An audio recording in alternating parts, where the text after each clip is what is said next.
Derivatif sebagai instrumen pengendalian risiko finansial. A.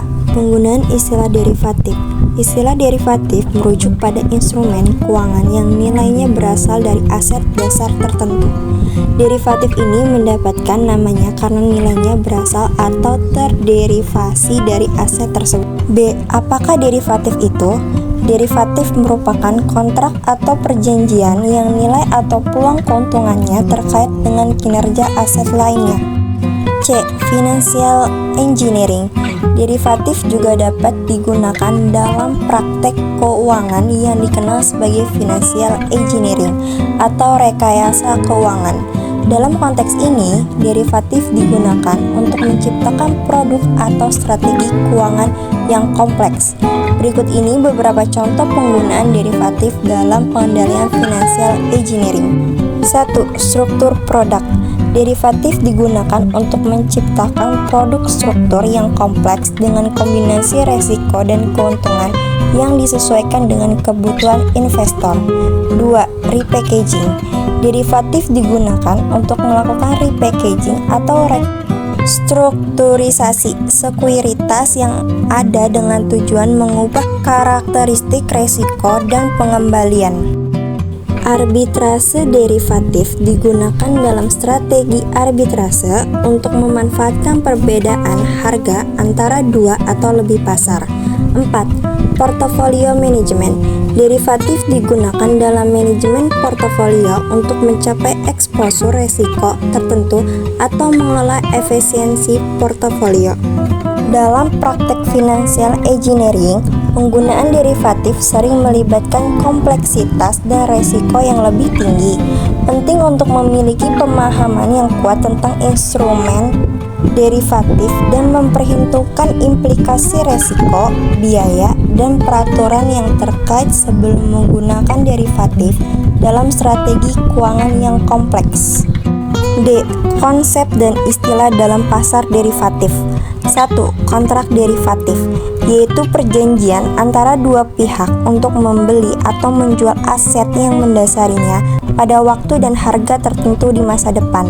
2. Aset yang mendasarinya, yaitu aset yang menjadi dasar nilai kontrak derivatif berupa saham, obligasi, suku bunga, dan lain-lainnya. 3. Hedging.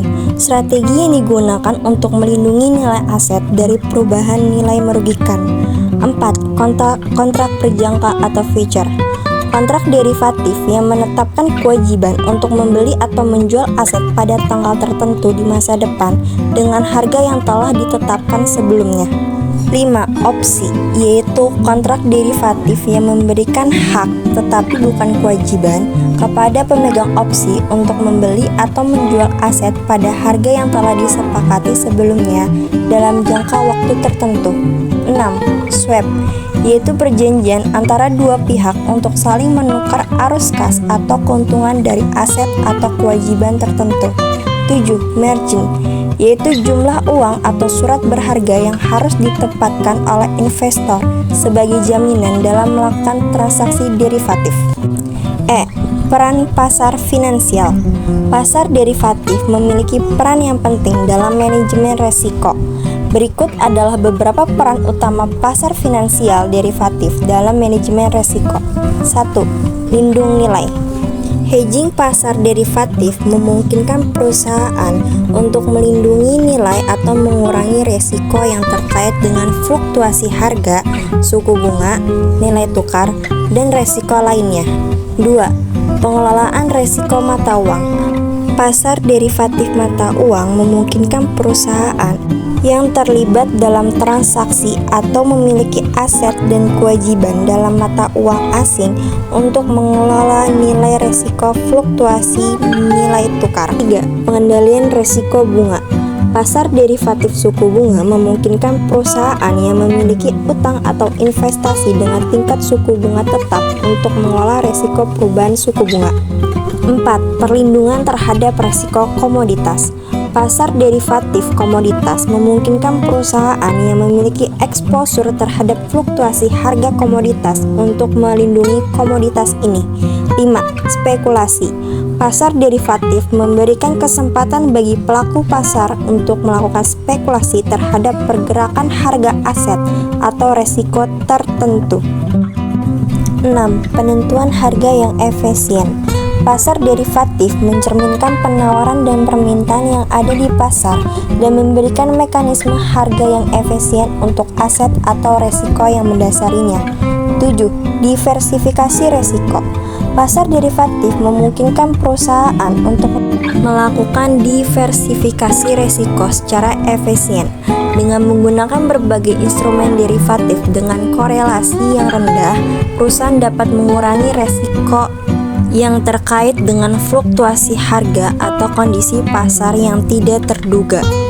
F. Manfaat operasional dari pasar derivatif. Pasar derivatif memberikan manfaat operasional bagi pelaku pasar, termasuk perusahaan, lembaga keuangan, dan investor. Adapun dua manfaat dari derivatif yang paling utama yaitu 1. Untuk meminimalisir tingkat resiko keuangan. 2. Untuk melindungi nilai komoditas. G. Lampiran kasus future contract dari Baring Bank PLC cabang Singapura. 1. Stakeholder. Pimpinan dan pemegang saham perusahaan induk Barings PLC dan klien. 2. Dalam melakukan transaksi trading, perusahaan tersebut menggunakan dana dari klien, sehingga yang menjadi prioritas utama adalah klien. Prioritas selanjutnya adalah pimpinan dan pemegang saham dari Barings PLC. 3. Adanya konflik internal di perusahaan juga punya andil dalam menyebabkan kejadian tersebut.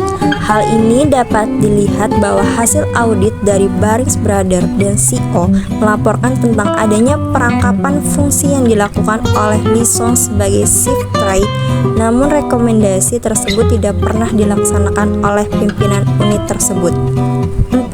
Ada beberapa pelanggaran etika yang dilanggar oleh Lison. Dia melakukan tindakan di luar kewenangan dan kebijakan yang telah ditetapkan oleh Barings PLC dengan merubah dari seorang arbitrator menjadi spekulator. Lison juga melakukan tindakan manipulasi dengan memasukkan kerugian trading. 5. Pihak yang menang dalam hal ini adalah Lison. Dia melakukan tindakan di luar kewenangannya dan melakukan tindakan manipulasi sehingga seolah-olah unit usaha yang dipimpinnya meraih keuntungan besar sehingga dia mendapatkan bonus yang besar dari perusahaan. 6. Adanya perangkapan jabatan memudahkan Lison untuk melakukan tindakan manipulasi laporan kepada pihak Barings di London. Tindakan manipulasi tersebut menyebabkan pihak Barings PLC memberikan bonus kepada Lison yang seharusnya tidak diberikan, dan pihak Barings PLC harus menanggung kerugian yang diakibatkan oleh Lison. 7. Hasil yang didapat tentunya akan berbeda jika kondisi pasar saham di Jepang tidak mengalami penurunan. Jika pasar saham di Jepang mengalami kenaikan, tentunya akan menghasilkan keuntungan yang besar bagi Lison dan pihak Barings. 8. Tindakan-tindakan pencegahan yang dapat dilakukan oleh Barings. 1. Barings harus menerapkan nilai-nilai etika perusahaannya. 2. Menetapkan prosedur dan kebijakan sistem pengendalian SPI yang efektif. 3.